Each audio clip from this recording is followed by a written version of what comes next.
Un piedāvājam kārtējo Aldara topu 5. vietā. Barons Latvijas Dzelzceļš savā laukumā uzņem Latvijas universitāti. Studenti kļūdās pārtverti bumbaroniem, un Kristaps Gludīts parāda, ka ir kas vairāk kā tālmetienu speciālists. Skaists, sulīgs, divroču tanks Kristapam. 4.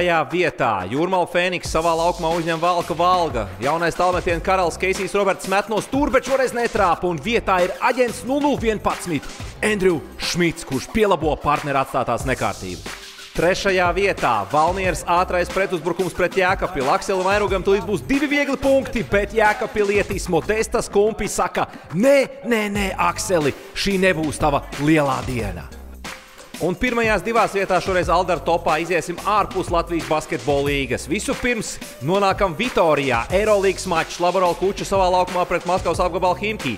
Dāvis Bērtāns lielisks vispirms aizsardzībā.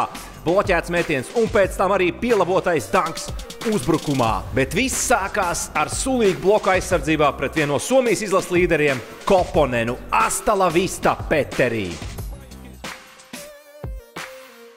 Un Aldara topa 1. vietā. Broze baskets Eirolīgas mačā savā laukumā uzņem Olimpiakos. Jānis Strelnieks 4 sekundes līdz pamatlaika beigām realizē uzvaru nesošo tālmetienu. Viņa manevros apmaldās pat grieķu basketbola zevs Vasilis Spanulis.